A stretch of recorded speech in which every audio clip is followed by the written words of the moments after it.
बाजार में।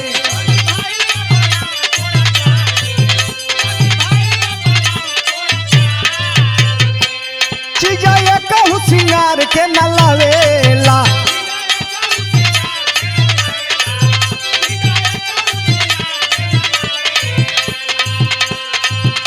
तो सिलवट पे चूड़िया फोड़े लुए जान, सिलवट पे चूड़िया फोड़े लुए जान। तो अपना राजा जी के दिलवा काहे तोड़े लुए जान, के अपना क्या बात है। ओहो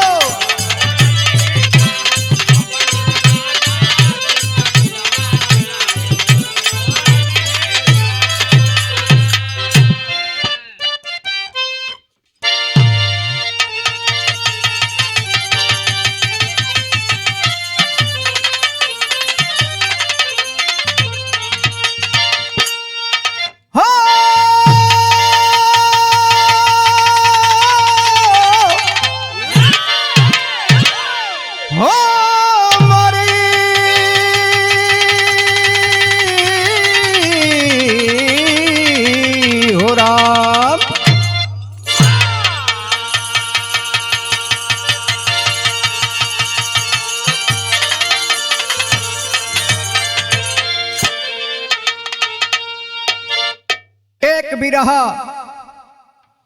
आप लोगों के बीच में प्रस्तुत बा। प्रयागराज का मेला, कुंभ का बड़ा मिसाल मेला लगल। वही मेला में एगो घटना घटल बा। का घटना घटल बा? 4 लाइन भूमिका के अंदर कवि जी को भाव लिखना पड़ा मास्टर।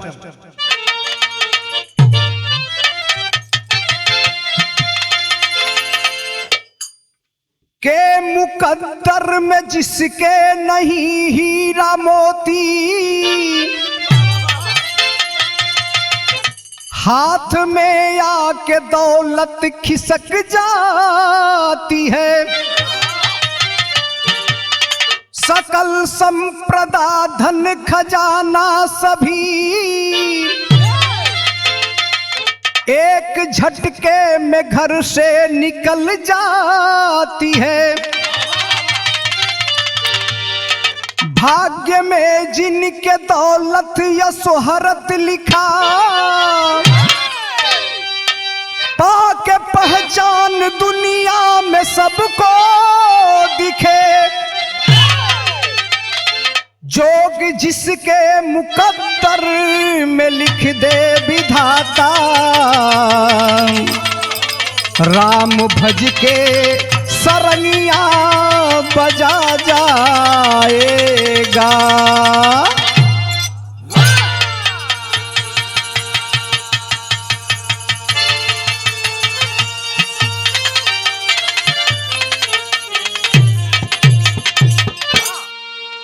जेकरा कर्म में धन दौलत संप्रदा नहीं है, वह लाख कोशिश कर ले, धन दौलत संप्रदा नहीं आ सकता।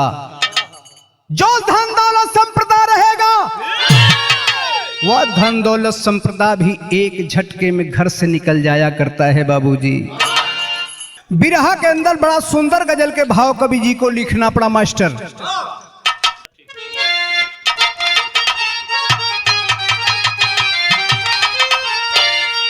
और सुना है मैंने मैं खाने का, और सुना है मैंने मैं खाने का, अब नाम बदलने वाला है। अरे खोल के बोतल रख दो सामने, जाम बदलने वाला है। खोल के बोतल रख दो सामने, जाम बदलने। क्या बात है, क्या बात है।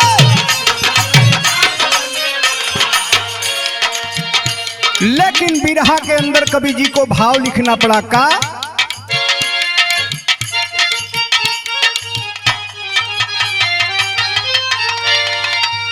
अरे कलयुग में भी सत्य धर्म का चलती जहवा ज्योति है। अरे मन मंदिर में मालिक है तो माटी हीरा मोती है। मन मंदिर में क्या बात है। अरे जिया भैया जिया।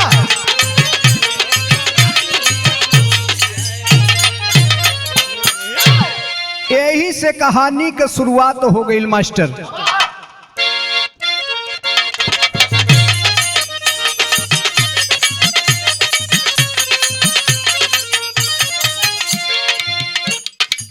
जिला जलौन मटका गांव बड़ा नामी है,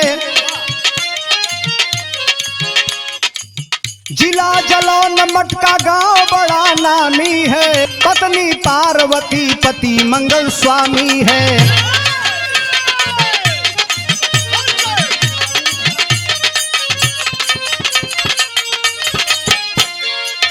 बेटा राम सेवक बेटी दीपा रानी है, सहारा जीने का मंगल का बस किसानी है।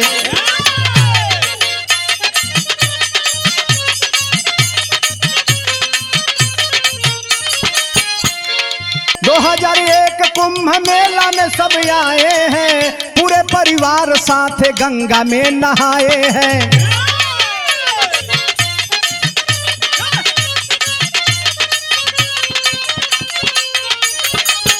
बेटी 3 बेटा 4 साल पार किया, बेटी 3 बेटा 4 साल पार किया, मुकद्दर रूठ गया बेटे को बिसार लिया।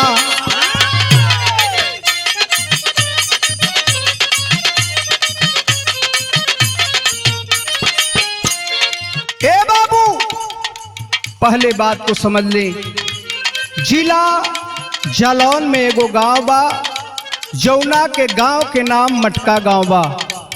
वही मटका गांव के रहे वाला मंगल स्वामी, पत्नी का नाम पार्वती। एगो बिटिया बा 3 वर्ष के, जेकर नाम दीपा रानी। एगो बेटवा बा 4 वर्ष के, जेकर नाम राम सेवक बताओल गिल बाबूजी।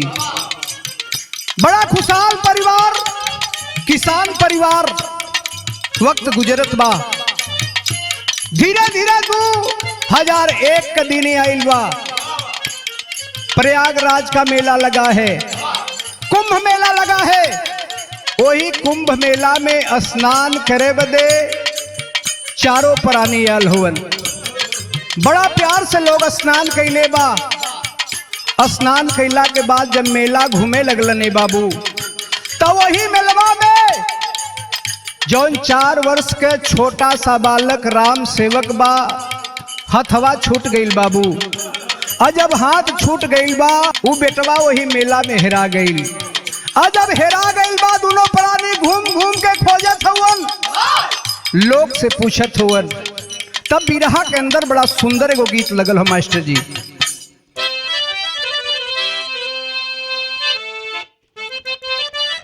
ओहो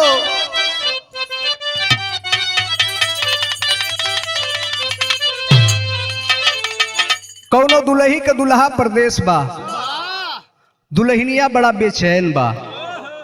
जाड़ा के दिन में फोन उठौले बा, कलश की हेलो,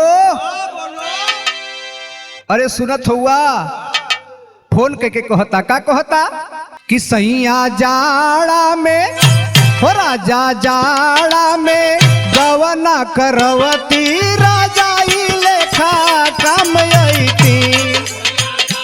क्या बात है?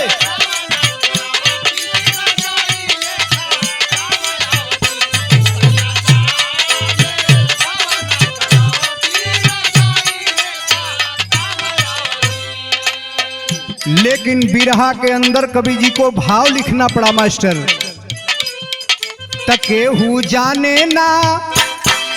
जाने ना मुँह कदर वाला खेला, मेला मेला ले खो गईल। क्या बात है?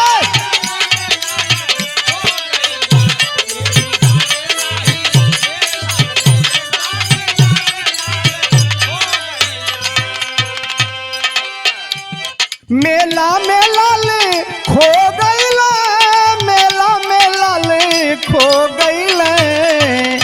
माहुर भइल बा, हमाहुर भइल बा, प्रयागराज मेला मेला मेला ले खो गईल।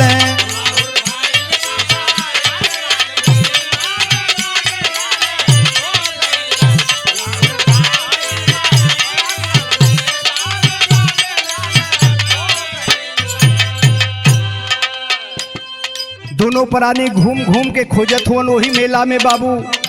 आंख में असूबा, रो रो के माई बाबू असुआ बहावले।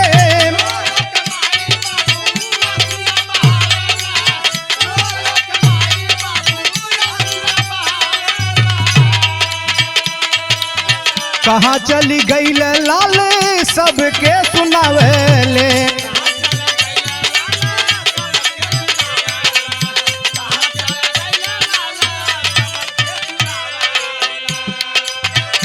खोजत आए इलाहाबाद स्टेशनवा मेला मेला ले खो गई। क्या बात है? ओहो,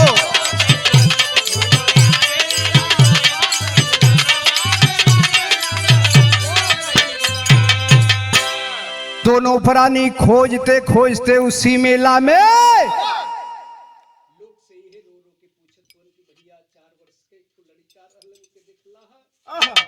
लोग कले कि ना भैया हम तो ना दिखली। आखिरकार में दोनों प्राणी खोजते खोजते इलाहाबाद स्टेशन पर आल हुन। इलाहाबाद स्टेशन पर पूरा खोजले हुन, लेकिन कहीं वो बेचवा के पता ना लगल राम सेवक के। तब दोनों प्राणी नर्वस हो गई और थक के दोनों प्राणी घरे आल हुन। लेकिन रो रो के उ पत्नी पार्वती के बुरा हाल बा, ओकर हालत का बा। बिरहा के अंदर गीत लगल मास्टर।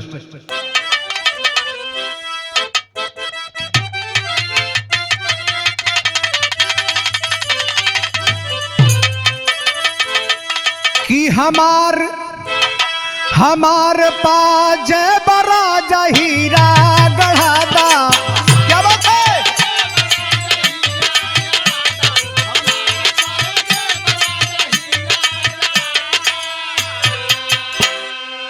हर झूलनी पे उड़नी अब जहाजिया छपादा। हमार पाज बराजा हीरा गढ़ादा।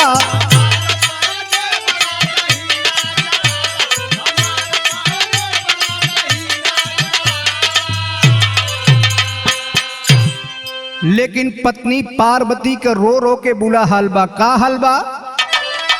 कि ओराई गई दोनों अखिया के ज्योति।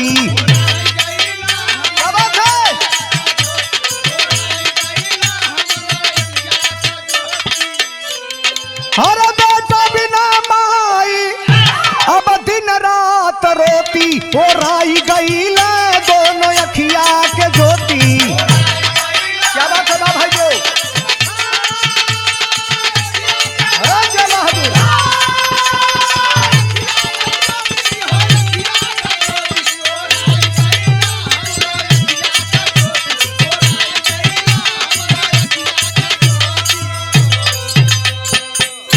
आ 2021 7 मई वाला दिनवा कुढ़ कुढ़ मंगल तज दिहल परनावा।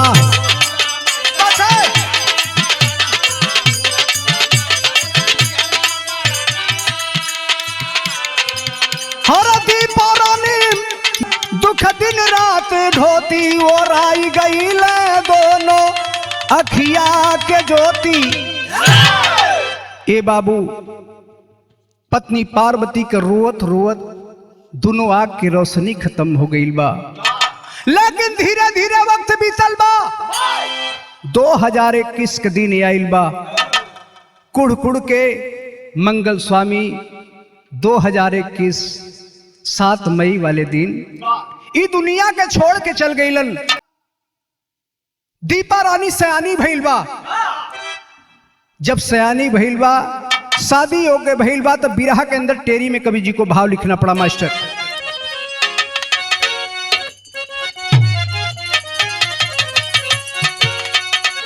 हरे लगनिया यहिया दीपा का पड़ल। तब बाबू भाई बिना रोवली बहिनिया। अरे बहिनिया, अरे बहिनिया।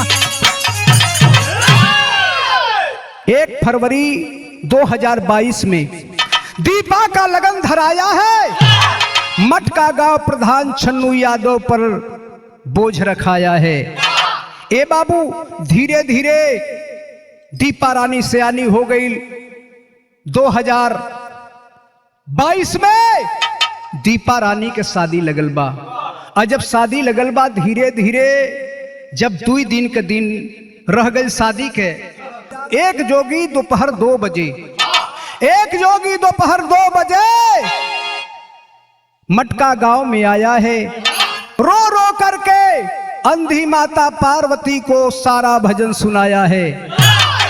ए बाबू, दोपहर 2 बजे एगो जोगी आइल बा और आवाज देते हुए कहने लगा, ऐ माँ, अगर कोई हो तो भिक्षा दे दे। अंधी मतारी आइल बा, कलश किए बेटवा काहे बदे जोगी हो गईला? कौन ऐसा कारण रहल जौना कारण जोगी हो गईला? तो बिरहा के अंदर बड़ा सुंदर गीत लगल है मास्टर, कैसे?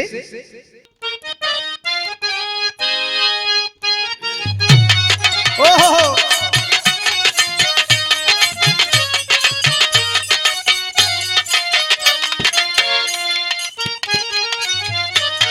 कवना करना जोगी जोगावा रमावाला हो, जोगावा रमावाला हो।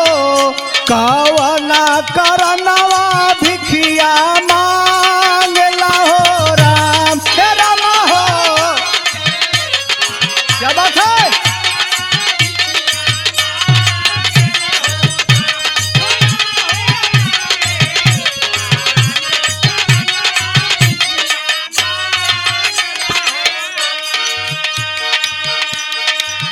ए बाबू, लेकिन जोगी बाबा वो अंधी बूढ़ी माँ से रो रो के भजन सुनाते हुए कहने लगे, क्या कहने लगे?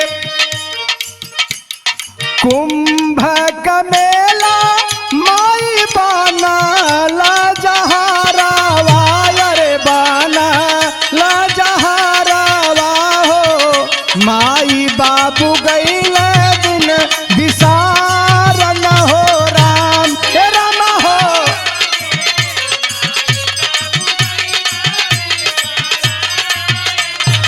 ओहो,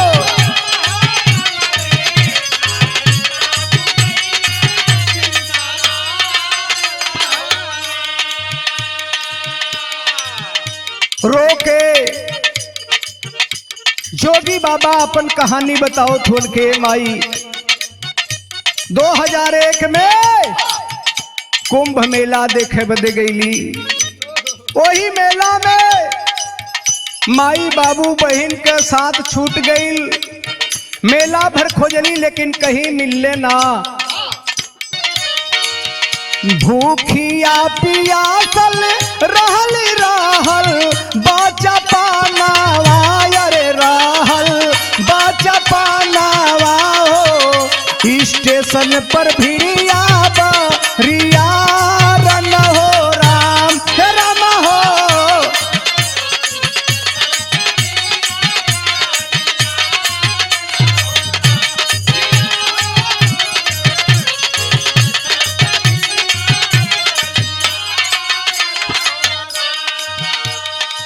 कल के माई 77 मेला में खोजली लेकिन बाबू माई ना मिलले। तब भूखल प्यासल है माई पहुंचल है इलाहाबाद स्टेशन पर। खोजत है, बड़ा भीड़ रहले माई लेकिन कहीं ना मिलले। और जब कहीं ना मिलले ये माई तक कैली का जोगी बाबा बतावत हुवन।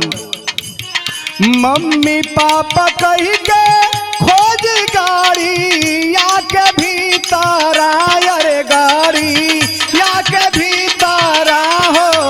तबले गाड़ी धैल सरा फतार न हो राम, हे राम हो।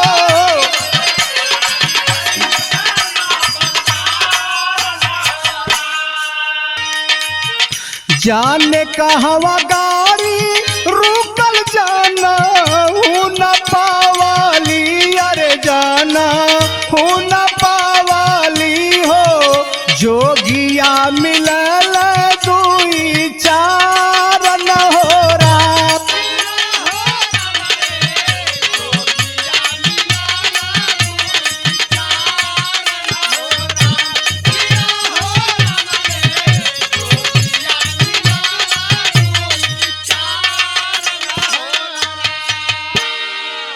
कि ये माई मम्मी पापा कही कही के वही गाड़ी में खोजत रही ये माई, लेकिन तब तक गाड़ी रफ्तार दहलस। ए माई जाने कहाँ जाके गाड़ी रुकल हम ना जनली। ए माई वही गड़िया में 4 गो जोगी भेटैलन और हमके प्यार दुलार देहले और कैले काये माई बतावत होन जोगी बाबा कैसे कि पानिया पिया वाला जोगी खाना वाखिया वाला, अरे खाना वाखिया वाला हो, गोरख मेरा ही दिन बिताई न हो राम।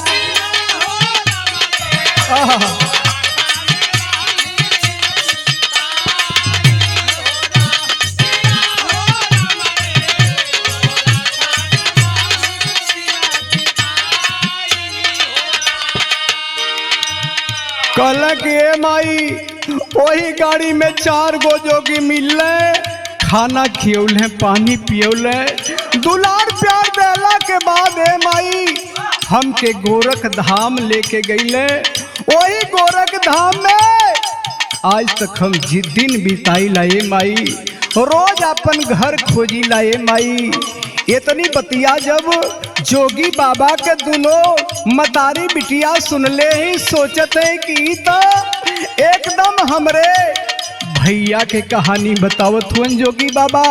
ए बाबू तब तक जोगी बाबा कैले का हुवन, बचपन के जूता कपड़ा झोली से निसारा ला, अरे झोली से निसारा ला हो, दरजी कनौआ सा तारन हो राम।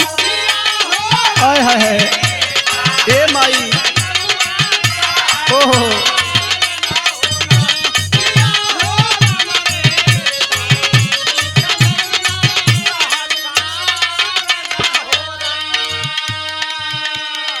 तब तक झोली में से वो जोगी बाबा जूता बचपन का जूता या कपड़ा निकलले हुन। कहला कि ए माई हई जूता देखा तो हमरे बचपन का हो, हई कपड़ा है माई, हई कॉलर पे सत्तार नाम का लेबल लगल हो। यही सत्तार नाम के लेबल से रोज भिक्षा मांगिला, रोज अपने घर के खोजी लाए माई, अपने घर के खोजी ला ए माई। बतावत हुन जोगी बाबा एही के पाता वहाँ पे पाहू चे हम धारावा, अरे पाहू चे हम धारावा हो, माई बहुनी रोया सुधार न हो राम। हे राम माई बाबू ओहो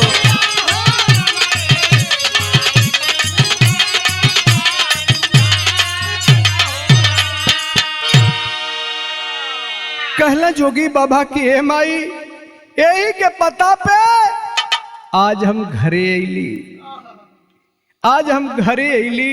ए माई हम दूसर के हूँ ना है ए माई, हम तुहार बेटवा बचपन के तुहार बेटवा राम सेवक है ए माई। इतनी बतिया जब मतारी बिटिया सुन ले ए बाबू, मतारी बिटिया जब सुन ले तो रोवत है। धई के चरनिया रोवा माई का बहिनिया, अरे माई का बहिनिया हो, रोवे लागे सब ही रिश्तेदार न हो राम। क्या बात है ओहो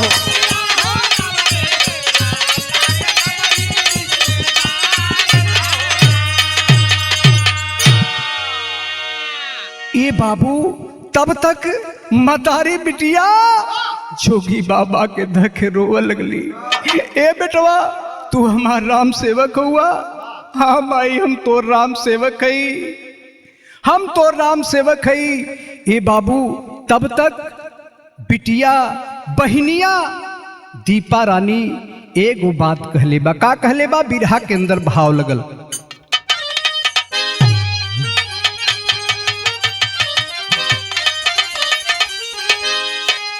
हर फेकम अब सगरुआ गुदरिया बीरन भैया हो। हर फेकम अब सगरुआ गुदरिया बीरन भैया हो। सावन भादो हो गईली नजरिया बीरन भैया हो।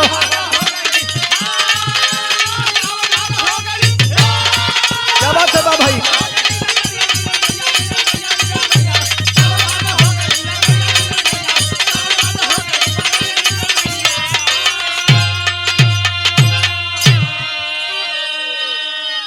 अब बचवा के जूता लेके टोटोरोवा माई हो।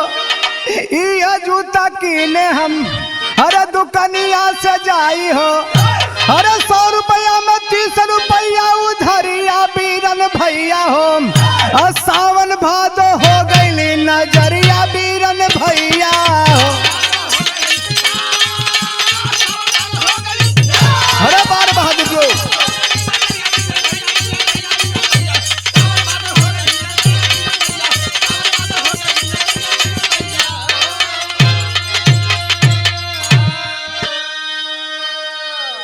ए बाबू, तब तक बहनिया खलस किए भैया आज हमके हर साल इंतजार करी राखी वाले दिन की। अगर हमार भैया होतन तो उनके कलाई में राखी बांधी। ए भैया अगर मिल गल हुआ तो है गेरुआ गुदरी फेंक दा। आप हमनी के सहारा हुआ और हमनी के केहू सहारा ना बा। बाऊ रहला वो छोड़ के चल गई। ए बाबू रो रो के तब तक हो जूता टो टो के हो मतरिया आंख में आंसू लेके रुआता आंधी बा कि ए बेटवा हई जुतवा देखत हुआ। ये जुतवा बाजार से जाए के 100 रुपया में खरीद ली, लेकिन आज तक वो दुकानदार के 30 रुपया बाकी बा। ए बेटवा अपने बेटवा के पाके बड़ा खुश है। तब बिरहा के अंदर आल्हा में कवि जी को लिखना पड़ा।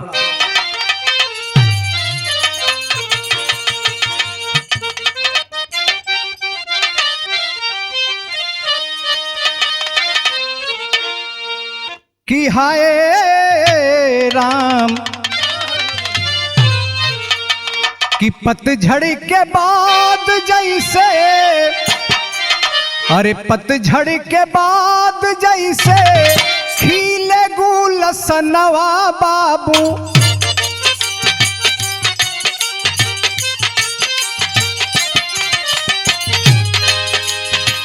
माह के पराग पाके बसंती बहार।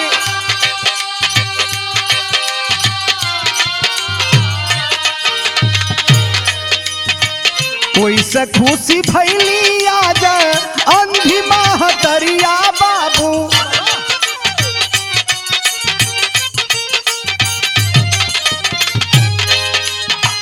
आइली बारात लगल दुआरे बारात।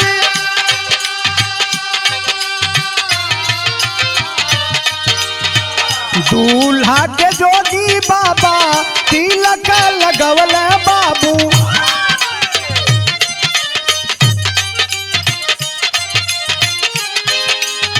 लावा पर छन्नू यादव पर धान।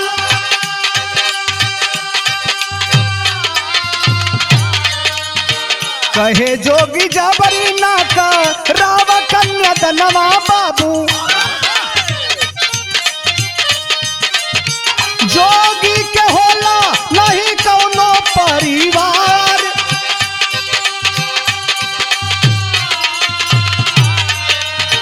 कन्यादान भैली बायल भोर में विदैया बाबू। माई से लुगरी मांगे हथावा पसार।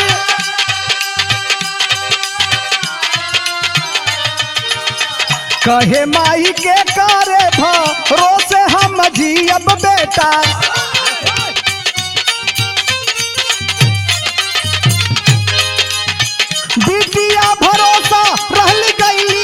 ससुरार।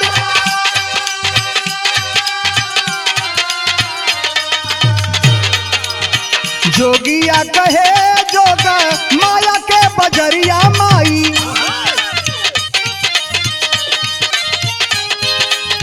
अपने कर्मवा कब भोगे संसार।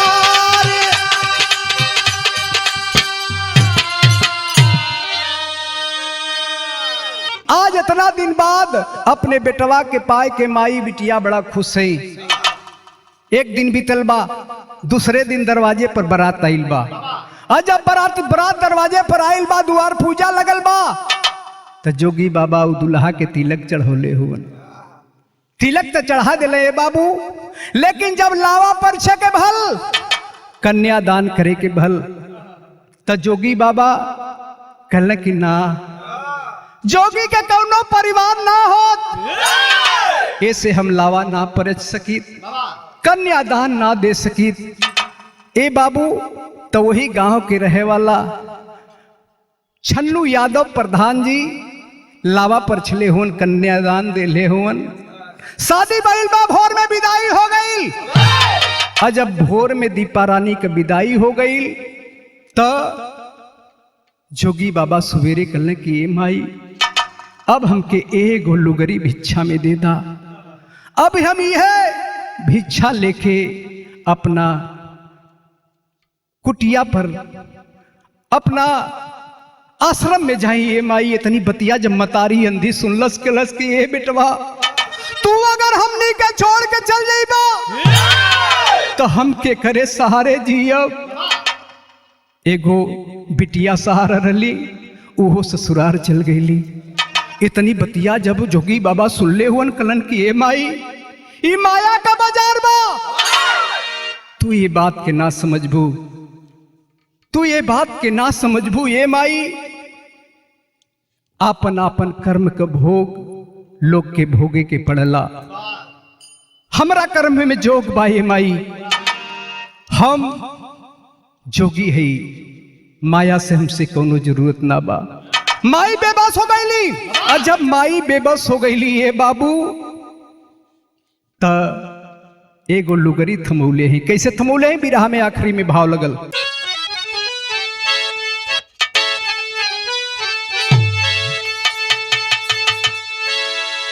हर माई जोगियम के जोगवा पुरावे के पड़ी, तयंधी माई अपने बेटा के थमावे लुगारी।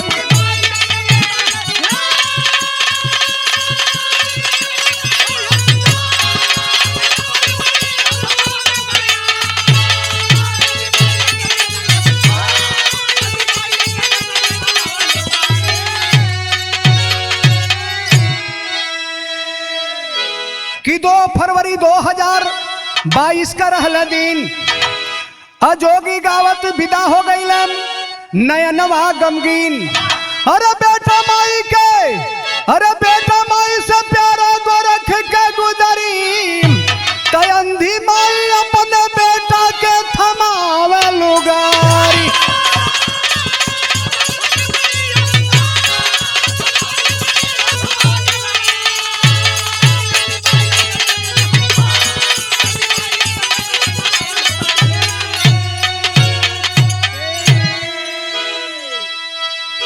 ये बाबू बेबस होकर के वंधी मतारी अपने बेटवा के जोगी बाबा के लुगरी थमौले हैं।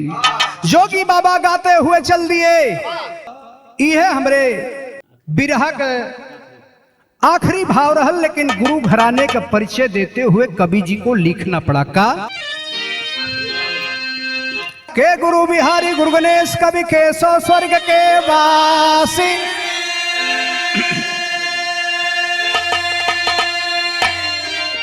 हरा विमल चंद्रिका कवि अशोक जी अब सत्तनपुर निवासी।